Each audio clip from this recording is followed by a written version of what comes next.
नमस्कार। किसी कंपनी की एनुअल रिपोर्ट जानते हैं सिर्फ नंबर्स का खेल नहीं होती। ये उसकी सोच और उसके आने वाले कल के सपनों की कहानी होती है। तो चलिए आज रिलायंस इंडस्ट्रीज की रिपोर्ट के पन्ने पलटते हैं और समझने की कोशिश करते हैं कि भारत की ये सबसे बड़ी कंपनी भविष्य की कौन सी तस्वीर बना रही है। तो चलिए सबसे पहले इसके स्केल की बात करते हैं। और ये स्केल सच कहूं तो चौंकाने वाला है। रिलायंस सिर्फ इंडिया की ही नहीं बल्कि दुनिया की 500 सबसे बड़ी कंपनियों में 88वें नंबर पर आती है। ये कोई छोटी मोटी बात नहीं है, ये इसे एक असली ग्लोबल पावर हाउस बनाती है। अब सवाल ये है कि इतनी बड़ी ग्रोथ आई कहाँ से? इसके पीछे एक बहुत ही सिंपल फिलॉसफी है जो इसके फाउंडर ने दी थी।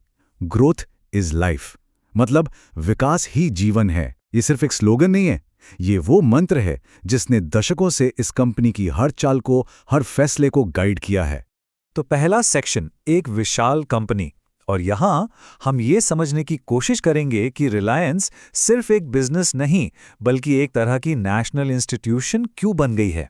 जरा इन नंबर्स पर गौर कीजिए। रिलायंस का असर हमारी आपकी जिंदगी पर कैसे पड़ता है। ये देश की सबसे बड़ी प्राइवेट कंपनी है। जरा सोचिए, 4 लाख से ज्यादा लोगों को सीधे नौकरी, और एक्सपोर्ट्स लगभग 2.25 लाख करोड़ रुपए का।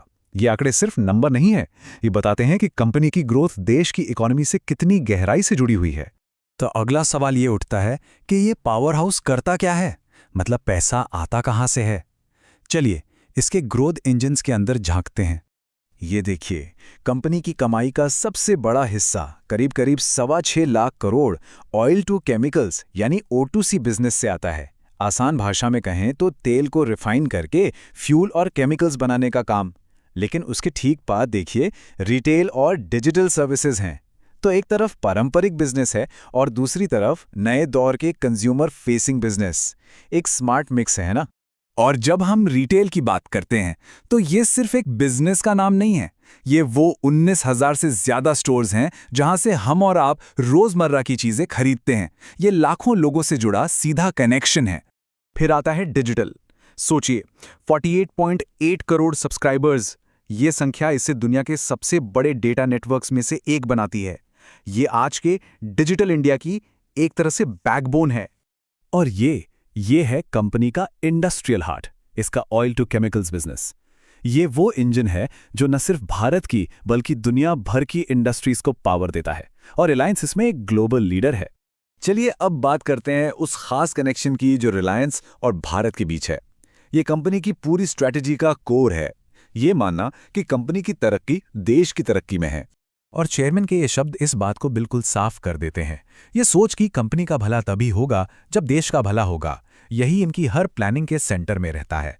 अच्छा, एक बहुत इंटरेस्टिंग सवाल, कंपनी जो वैल्यू क्रिएट करती है वो जाती कहाँ है? देखिए इस चार्ट को, सबसे बड़ा हिस्सा 2 लाख करोड़ से भी ज्यादा सरकार के पास जाता है टैक्स के रूप में।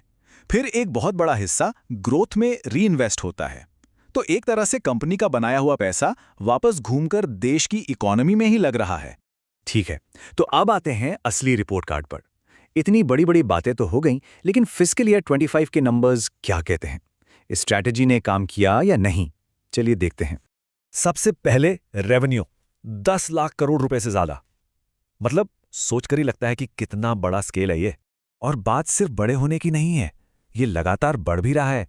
दुनिया भर की इकोनॉमी में इतनी उथल पुथल के बावजूद 7.1% की ग्रोथ, ये अपने आप में कहाली है। और आखिर में सबसे जरूरी नंबर, प्रॉफिट। सारे खर्चे निकालने के बाद नेट प्रॉफिट रहा 81,000 करोड़ रुपए से भी ज्यादा, जो दिखाता है कि परफॉर्मेंस कितनी सॉलिड रही है। तो ये तो हो गई आज की बात, लेकिन रिलायंस की नजर हमेशा आगे रहती है। तो भविष्य के लिए क्या तैयारी है? अगला बड़ा दांव कहां लगाया जा रहा है? तो भविष्य के लिए 4 नए ग्रोथ इंजन पहचाने गए हैं: retail, digital services, media and entertainment, और शायद सबसे जरूरी, न्यू एनर्जी। माना जा रहा है कि यही वो सेक्टर्स हैं जो इंडिया की अगली ग्रोथ स्टोरी को ड्राइव करेंगे, और रिलायंस इन सब में लीड रोल लेना चाहता है। और भविष्य के प्लान्स में न्यू एनर्जी पर फोकस बिल्कुल साफ है। कंपनी का लक्ष्य है गीगा स्केल, यानी बहुत ही बड़े लेवल पर सोलर और बैटरी प्रोजेक्ट शुरू करना।